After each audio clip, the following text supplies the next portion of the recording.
Dr. Botanist unleashes the horrific monster Ligon Tyrox. Ligon is big enough to swallow a train. He promptly does this in order to kidnap a passenger, the head of the Kyoto branch of Unicorn Organization.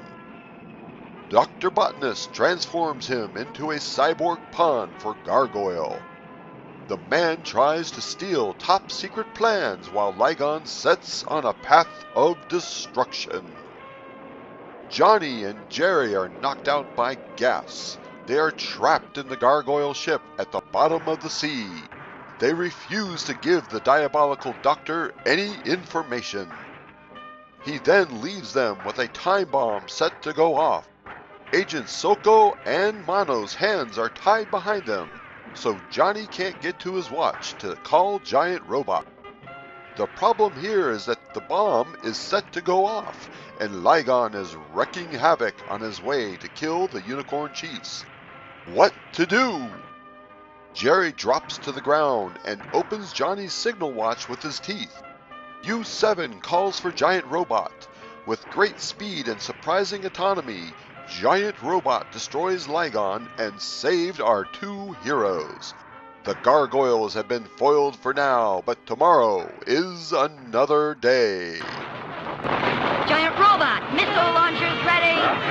Fire at will. Welcome to Johny Sokko and his flying robot transformed humans. And the return of Ligon Tyrox. So let me bring on my boss, the best transformed human I know, Ryan. Hello, hello. What did you think of Ligon Tyrox's return bout? Well, for comparing it to his first appearance, this is much better. It was a lot more physical with the fight. He didn't use his ball and chain like he did before. I felt like that slowed down the fight significantly when he did. This was a lot better paced. I think the battle here was way better paced. I did like the original's episode's storyline. That was really cool with the whole Egyptian thing. Here again, we have massive death in a Ligon Tyrox episode. An entire trainload of people are killed to get one guy. Dr. Botanist has come back. We remember he got nuked. We're gonna find out how he came back, I'm sure. He was joined by yet another villain who looked very anime. This dude had an eye patch, he had a cape, he had prison stripes down his onesie, along with pirate boots. A very wild-looking character. Overall, the new villain, he was interesting. I don't think he had any voice lines, if at all. His design and the way he was introduced, it was very similar to how we got with Dr. Botanist. I feel like he's gonna be a big part later on. I know in the last episode,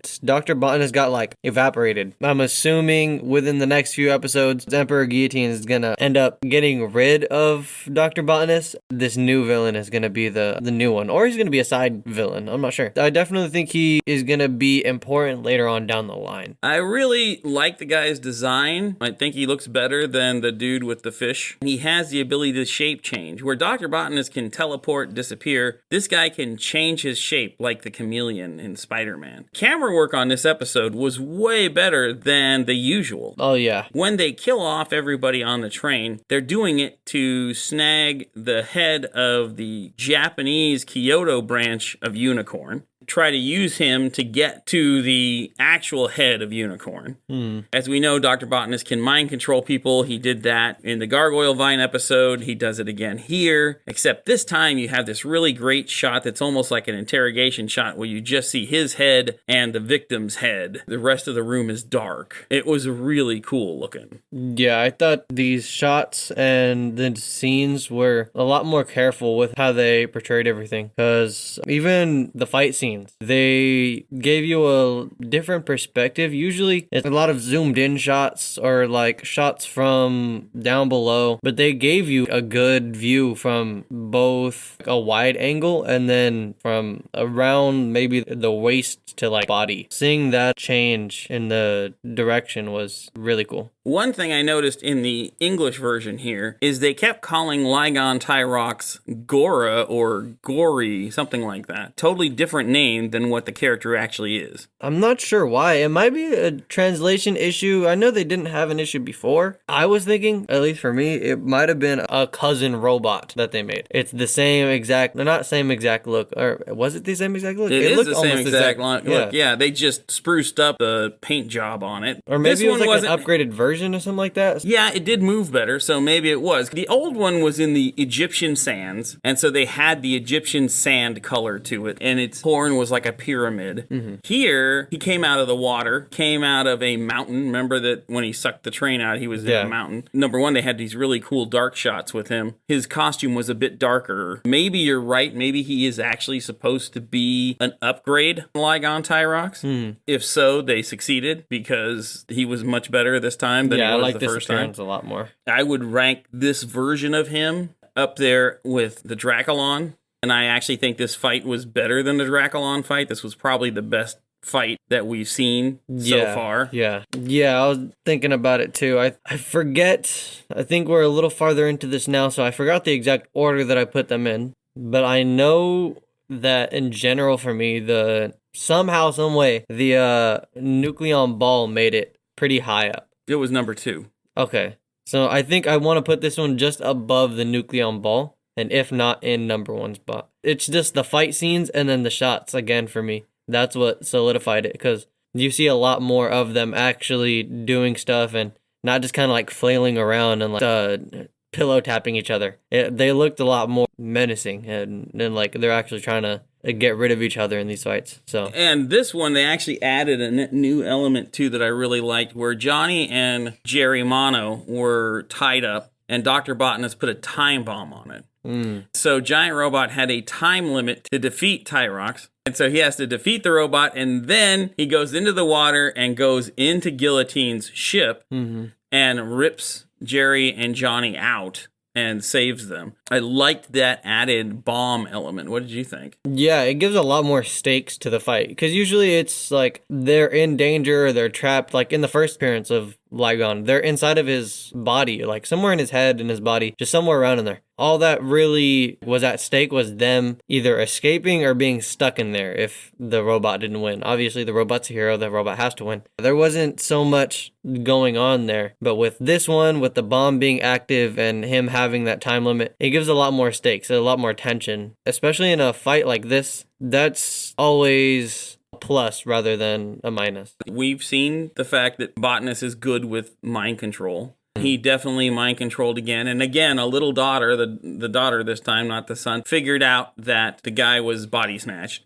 And something in these shows, these kids are very perceptive. Using mind control to try to get to the top of Unicorn, I thought was a really cool idea and a use of Botanist's abilities. He's doing a lot better with his character development and just being used overall. I hope to see him keep getting more important roles.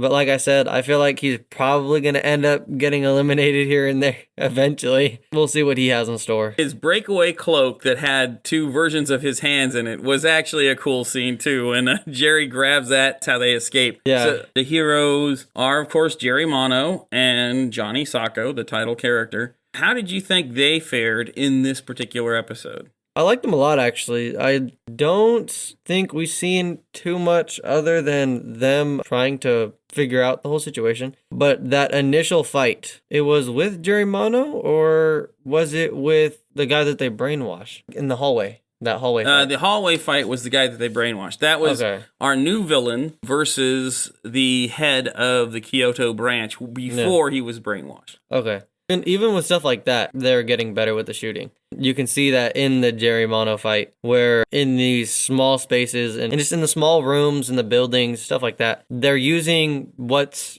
around them. You can see Johny Sokko use a pillow, and he throws it at one of the villains there that are attacking. That's what's expected when you have like almost a spy show like this, because they have a lot of stuff like that. A lot of gimmicks. Yeah. They got gassed in the back of a car at one point. Botanist pulled a knife out of thin air, a sword, I should say, out of thin air, which he was really good with. He tried to attack Jerry. Jerry dodged, and he split a vase right down the middle along with the end table.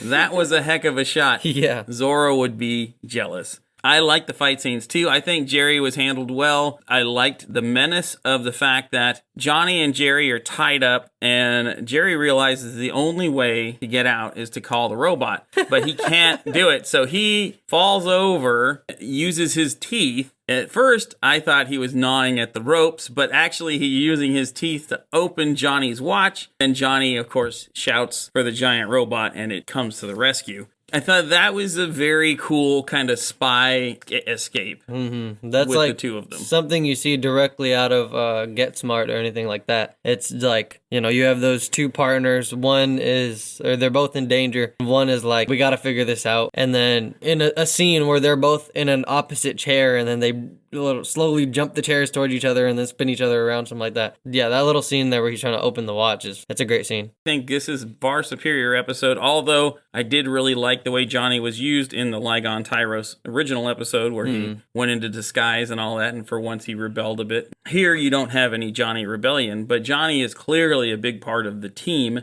They look to him for more than just the robot in this episode.